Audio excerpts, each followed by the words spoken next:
arrests made total. Nobody got hurt this year. No property was damaged that we know about. So all's well that ends well. It's just we're not impressed with the leadership. They fell down as soon as they didn't get as many security guards as they thought they were going to get, and didn't know what to do, so they did nothing. And that allowed unfettered access to the property. That's where our problems begin. I've had a conversation with corporate since then, who is going to come up at his earliest convenience to sit down with Sophie and I and the fire chief and probably the deputy fire chief and that's right, and Dave Milan, so that we can step all over them and voice our displeasure. And then the plan is to revisit a lot more seriously the ordinance. Because we'd had a decent year, I think that kind of went to the back burner.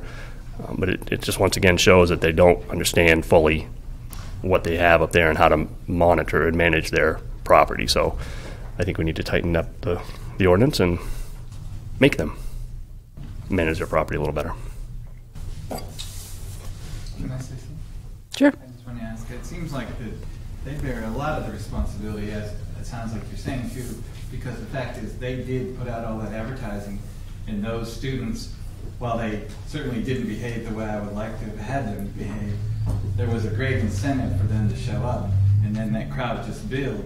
But their real responsibility is the managing of that apartment complex, and there should be some kind of repercussions from the town for some reason. And we will send a bill. We'll get all the responding agencies to provide us with the cost associated with sending those units up to us, and we'll send them a bill like we've done in the past to the Grove, which has always been paid. And the gentleman I spoke to on the phone, I didn't even need to tell him. He already indicated he expects to see a bill. I just hope that that's not the mindset they get into, that we can have these events and we don't have to worry about controlling them because we can call in local law enforcement and sure, we're going to get a bill, but that's not all that big, and look at the professional people we get to come and control our festivities. I completely agree with you, Tom, and what concerns me is when we're now looking at another 800 people coming here. That is really concerning because we most definitely we barely have the resources to handle one, let alone two. We have we worked with Shelby, our law intern, who was here last year, and I was waiting to roll it out with Evan. We will preempt the comp plan process. We have a new disorderly events ordinance that I want council to look at, and that disorderly events ordinance has extremely high punitive fees. So it right in the ordinance it talks about the risks to public health to make a response of that size, and because of the risk, the penalty is supposed to be punitive in nature. So it does not make it cheaper to wait for us than to put your own on. So as soon as we get back to the committee format, once we have through the budget, that is the first item on the docket. And I congratulate our police department for the work they did up there and the local agencies who joined them, but heaven forbid something other significant happens in the community when that's going on, and we have to deploy all of those resources to control an event that the owner of the property should have controlled in the first place. We had that conversation, although I didn't say it nearly as nicely as you just did. Well, and I realized afterwards, and that's one of the reasons I'm not showing you the video is because you know me as this fairly kind, compassionate, nice and professional person, and I was less than that on Wednesday because I was angry, and I thought about it afterwards, and the reason I was angry is because we're putting our officers and other officers in a dangerous situation. It'll only take a few agitators, A couple of bottles get thrown to turn it, and we're going to be held accountable for whatever happens after that. And I don't want that liability. I don't want our officers put in that spot, and I think that's why I was kind of angry. At the same time, there were other events out of control on Main Day. On Chapel, I know was one place, and I know there were several calls made by a person I know pretty well, and the response was, sorry, everyone's at the Grove. We got there as soon as we could. I know, so it's like 2 or 3 hours of 30, 40 people on top of the roof of a building. Who knows what's going to happen? And exactly, some 84-year-old somewhere could be having chest pains, and everyone's at the Grove or whatever. So is there any way of reeling in the university so they take a little bit of ownership on creating this atmosphere? Because I see a bit of a correlation. So one of the things that Josh and I have already talked about with Rob St. Louis, we're kind of the public safety team right now, is we want to let student affairs get through graduation, because we know that that is what's keeping them busy right now. But we do intend to go talk to Dr. Dana about Main Day, just because you're right, it creates an environment. I got a lovely email from all the student life did about what a lovely day it was to have festivities and a chance to blow off a little steam. So I think Dr. Dana needs to maybe see your tape.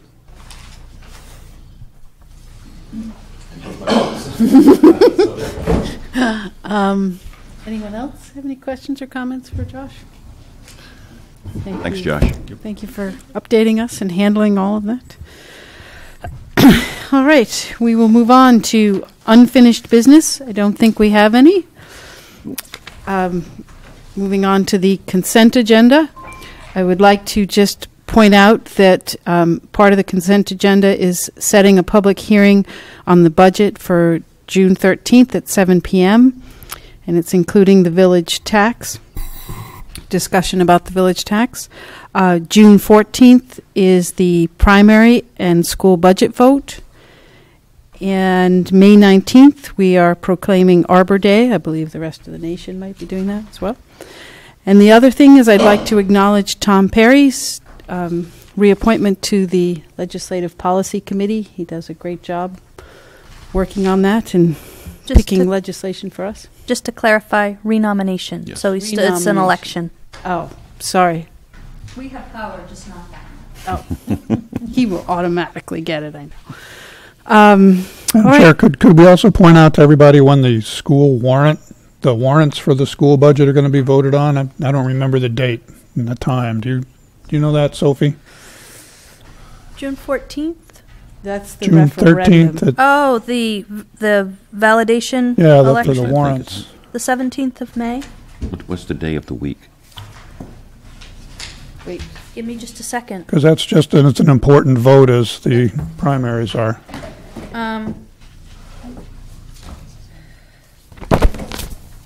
Tom, the 17th is a Tuesday. I think it's Tuesday. I'm So- quite certain it's the 17th. Next Tuesday? Next So Tuesday. May 17th. Yep. And I'll ask Nancy, as she writes, to just make a note that we'll post that meeting time, date, place on our website so that people can go and find it. And that's in the high school cafeteria. Is that where that is? That 6 vote take My place? recollection, again, is that it was 6 o'clock, Tuesday the 17th, in the Okay. high school cafeteria. Okay. Okay. Does anyone wish to take any of the orders that we heard public hearings on off the consent agenda? I think what Dave commented on Order 16-66. Wasn't that the one that was? No, It's it's- actually 16-81. We already Oh, took it 81. off, Okay. the one that you can condition. Yep. Okay. All right. Hearing none, I will take a motion on the consent agenda, please. So moved. Second? Second? All right. Any further discussion? No. All those in favor? Passes unanimously. Thank you very much. That's 3 pages. Right. Moving on to new business, Order 1681, an order approving a vitulers license for Chow Enterprises doing business as China Garden, 6 Stillwater Avenue. Hi, good evening, Dave Mylan. As I mentioned earlier, I'm sorry. We gotta wait for it to be put on the table. Oh. So I'll take a motion for this. So moved. Second. All right. Just, can I back up? Tom, not that I want to suggest that you do anything differently, but I'm going to. If you wanted to do it with the condition. Yes. Conditioned upon approval from the fire marshal. So I move Order 1681 with the condition that the fire marshal verify that all requirements have been met. Do we need a second on that? Yep. Second? Great. All right, Dave? I'll stand ready to answer any questions you may have. Does anyone have any questions of Dave on this matter? I assume the scheduling of this test or whatever on the sprinkler system, it wasn't to any fault of the owner, it was just... That's correct. Available. According to Henry, during his inspection, they had been trying to get it inspected, and the soonest that the company could do it was May 11th. Okay. So, Great. Anything further? All right, I'll take a vote on Order 1681. All those in favor? Passes unanimously. thank you. Thank you.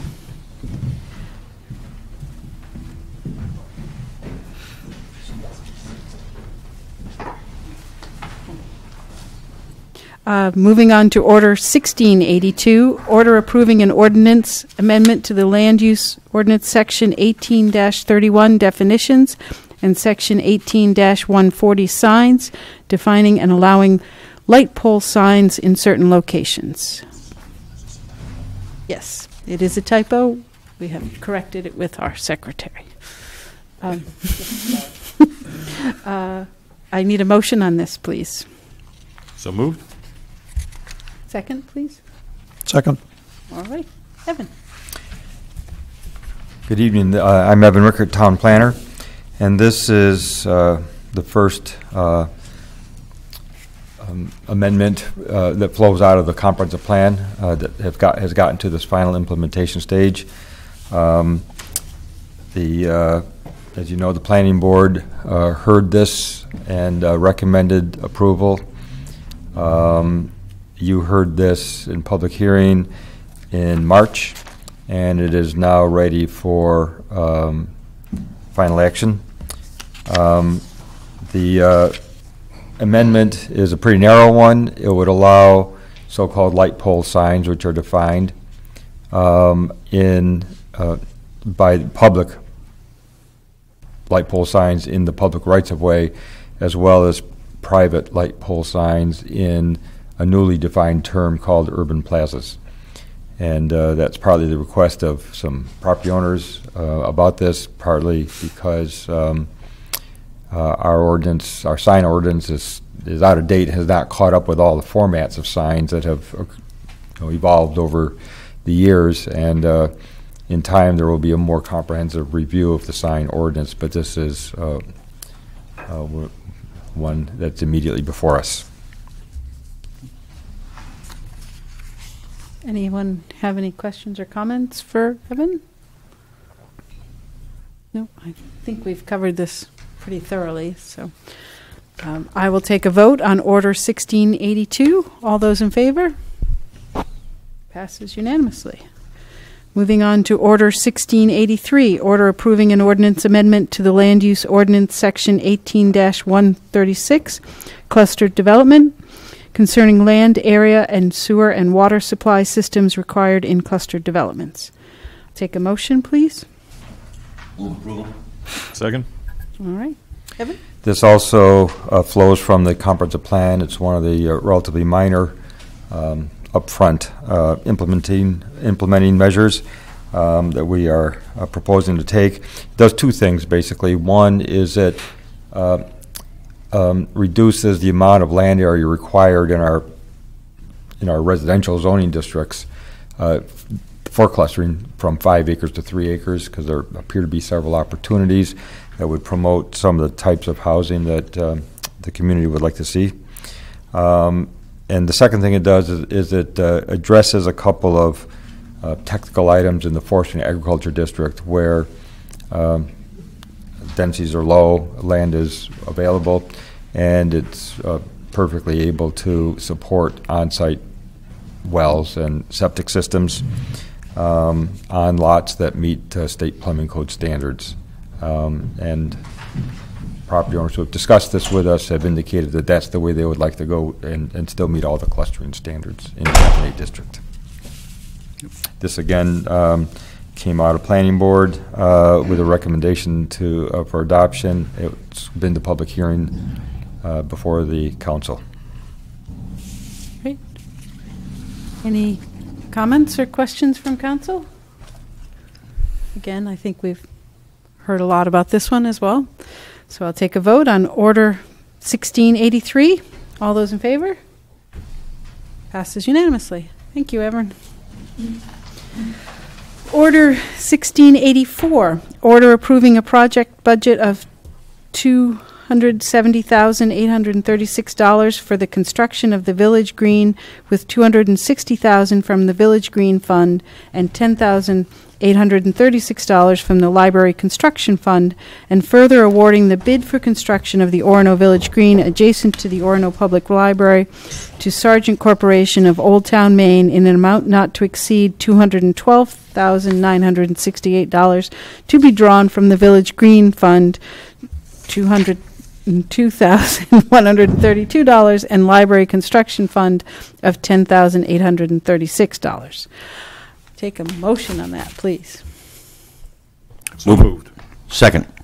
All right. Rob? Yeah, so we've been working over the last several months with the Library Foundation to develop this project, which has been worked on by the foundation and members of the community for over 5 years now. So this is the culmination of a lot of work by many members of the community as well as staff. The bids were opened for the project as it was designed on April 14th, with a low bidder indeed being Sargent Corporation. Unfortunately, their bid was well above what the construction budget for the project was. We were able to negotiate with Sargent, eliminating one of the major items, which was an overlook ramp from the scope of the project, which was somewhat of a technical structure. It had retaining walls and stamped concrete. It was a pretty significant deletion, but was able to, by eliminating that, we were able to get the project within the limits of the budget, without changing what ultimately was the original vision of the foundation. So we were happy. We took that, spoke with members of the foundation, and they were happy to move forward with the project as it's scoped. The budget, pretty much including consulting, the actual physical construction, as well as $25,000 for next year for plantings, still has a little less than $4,000 in contingency should we run into anything associated with the construction or the planting next year. So we're recommending that we go ahead and move forward with it. Rob did a great job of explaining kind of what he's been through. I just want to remind council that formal council action happened earlier this year to accept, to approve the money, to approve the project and accept the money from the foundation. What is new, or what you should see is new to you, is the $10,836 coming from the Library Construction Reserve account, and that's new to you because it was something that came up last week, and that is when we were going through the budget and trying to value engineer the costs down. One of the things I noticed is that $10,000 was to build stairs that should have been built from the above where the doors are in the back of the library, kind of in that area, down to the mechanical room, which is underneath. They have never been built, and it has created an absolute havoc in terms of getting access to the mechanical room. And so one of the things I suggested was to utilize the library construction money to complete that project, which should have been done when it was built, and not have that be part of the Village Green, because it really isn't part of that project. And I'd say probably the reasoning behind not putting those stairs in at the time was it was very unclear how this landscaping project was going to end up, and so while we were hoping we could work it in without any additional funds, it makes sense. So can you, I mean, I see an approved budget of $270,000 plus. but then I see money for it not to exceed 212,000, almost 213,000. Right. So what's the difference? I mean, that's besides the difference. What is it? Well, do you have the 52,000, 58,000? Do you have this? It's it's on page 42 Yeah. in your background. So the total funds are the funding that's available is $235,000 raised by the foundation, 25 from the town's general fund, and the 10,836 to fund the stairs to the mechanical room coming out of the library operating reserve, construction reserve. Construction reserve, excuse me. So 212,000 is just the sergeant portion of the construction project. 24,000 is going to consulting, engineering. I would just say you've already approved that. That's a contract you already approved. I just think it's nice for people to see the difference. And then 25,000 of that 270 is being reserved for the planting budget, which will be at the recommendation of the plantings committee, executed in the spring to allow for the best chance for all the plantings to take hold. And so within the Sargent Corporation contract, they will be preparing the beds and making them ready to be planted, stabilizing them for the winter, and then in the spring, the plantings will follow.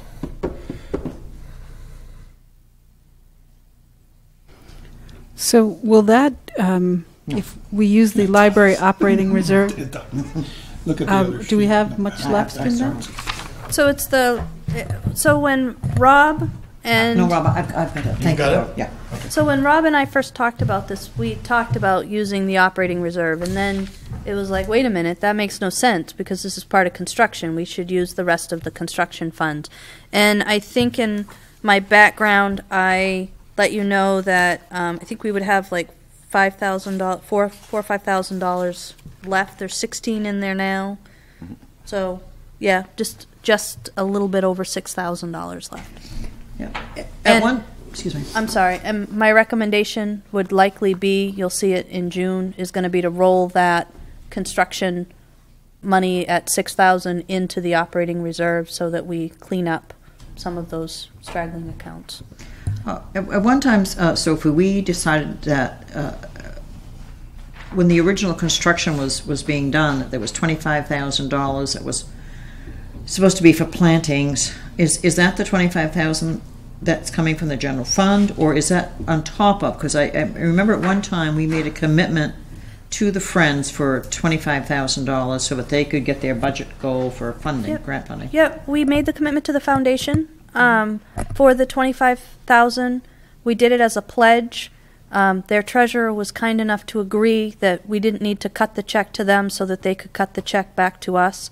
That $25,000, it is considered general fund money because one of the things that you did when you accepted or approved the donation, accepted the donation, was to establish the Village Green Fund and move that $25,000 from the construction reserve into the Village Green Fund. So that's why it's considered general fund. Okay, so it's the same $25,000. Same $25,000. I try not to spend money twice. It's good. Yeah. If it worked. Anyone else have any questions or comments? I'm glad to see this project getting underway. I just want to thank, I've been involved in this from the get-go, and I just want to thank Rob and the staff for all the time and effort they put into guiding us, the board of the foundation, through this process. We felt real comfortable raising the money and doing all that part, but when it came down to drawing the diagrams and negotiating the details of actually building the thing, their help was absolutely essential. Rob and Lori have done an amazing job shepherding this for the town. And I'd just add, I'm pleased to see that we have a local contractor that is highly regarded and such a good reputation doing the project. Yes, looking forward to working with them for sure. Well, with that, I will take a vote. All those in favor of Order 1684? Passes unanimously. Thanks, Rob. Moving on to future agenda items and items of concern. Clint, do you have any? Tom? Just the ordinance that Sophie mentioned in our discussion early about the event on Main Day. I'm just anxious that we get that in front of us as soon as is reasonably possible. Absolutely. Sam? Tom? I'm good. Jeff? There's one thing, the town owns quite a few pieces of real estate around town that, to my knowledge, have never been assigned any kind of public purpose. And I've talked about this at different times over the years. And this coming year, I'd like to see a real effort made to liquidate some of those, if we can, or find a public purpose to attach to them. Makes sense. Judy? Nothing? All right. You get those assignments? Got 'em. All right. Moving on to public petitions. I don't think we have any. Public comments? Anyone wish to comment? All right. Could you go to the podium, please, ma'am? Why, Ma'am, could you go to the podium so that we I can... hate them things. We all do. Oh, they're jumping up.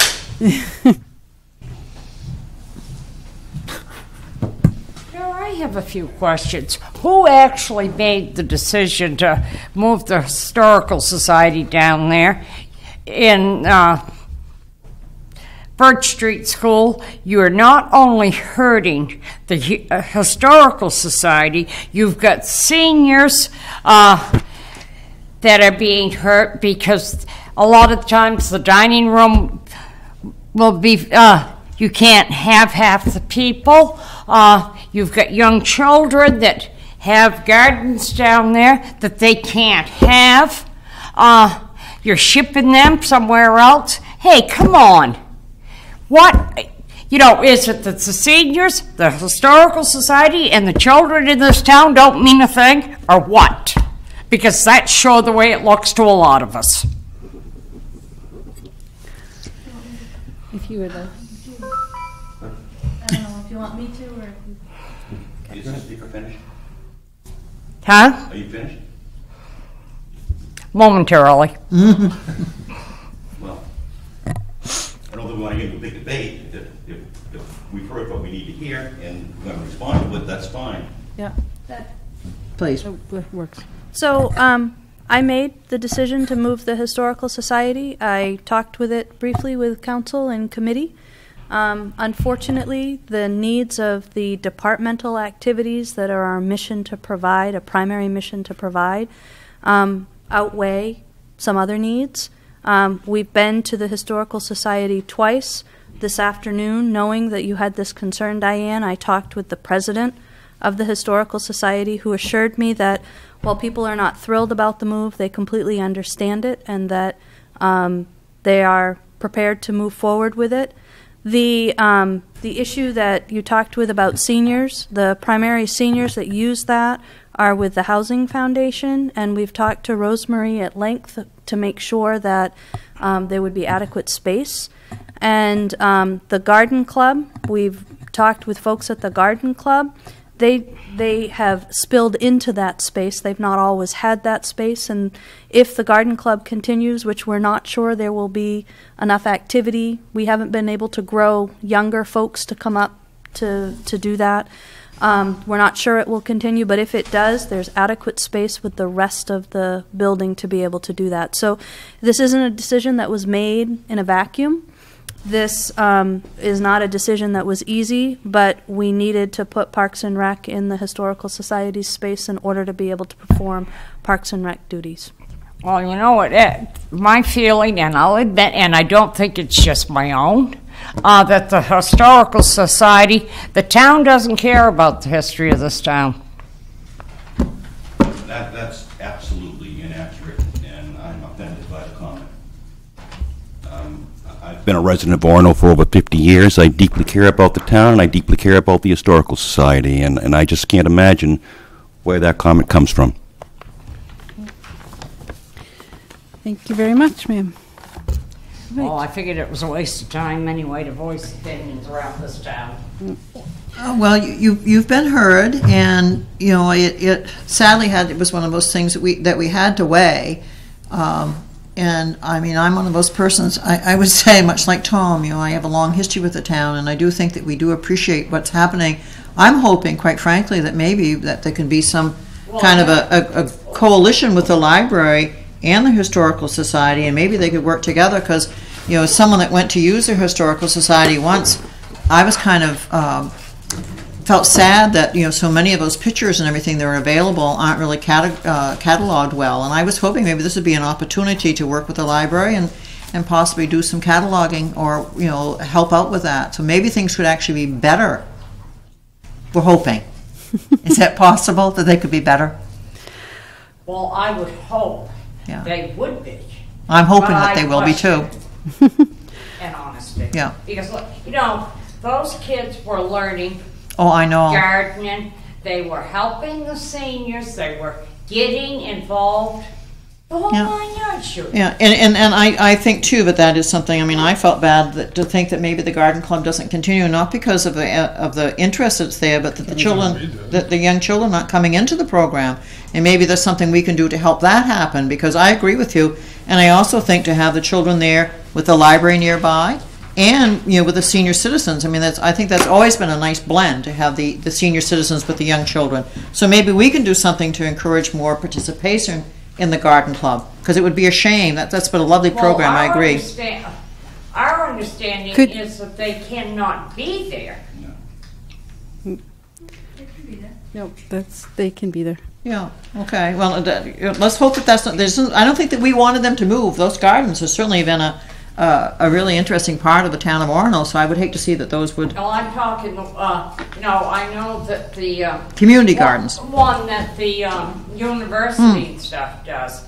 I don't understand. Don't hear that. It's the the children where she teaches them the cooking, and they. So many seniors sign up, and they, take meals to seniors. They get to know the seniors. And from my understanding, generally, it's just advantaged children, and that really makes me feel bad. Well, let's maybe is that something we could maybe have a. So I think one of the things that we are going to try to run it, Judy. The issue is that we have all 5th graders, so they've stayed with the program, and we're not seeing more, like the 4th graders and the 3rd graders coming in to that program. And we've, Mitch has been working with Pat Bears, who runs it for us. She does an amazing job. My understanding is the intention is most definitely keep the gardens going. Whether or not we'll be able to get kids into the program, I'm not sure of, and whether or not Pat will stay as the leader of that. I don't know if she's ready to pass the reins, so it's up in flux, as we have a lot of fall programs that are up in flux. So the answer is yes, we see it as a value. We can only hope that other people will as well. Mm-hmm. Well, I hope so, but is there any? Is that a summer? Is that a summer rec program? No, it's not summer. It's fall year and round. spring. Fall and spring. Okay. All right. Let's move on to executive sessions. I need a motion to go into executive session for MRS Title I, Chapter 13, Section 405-6D to discuss collective bargaining negotiations with Maine Association of Police, Orono Unit. Any motion, please? So moved. Second. Those in favor? If I could just clarify for folks, because I think we're going to go off camera and we'll end the meeting at the end of our executive sessions, but there is an order that will either, council will briefly come out of executive session to either accept or reject the tentatively agreed to bargaining contract. There will be no discussion of the contract. It will either be an up or down vote. But I don't believe we'll come back to camera for that. I think we'll let staff go if that's all right with you. Sounds like a great idea. All right, I will take a vote. All those in favor of going into executive session? I thought we were meeting to do Sophie. Passes unanimously. Thank you. We're meeting to do Sophie's evaluation. I need just a minute to use I can't hear what happened. I can't hear what happened.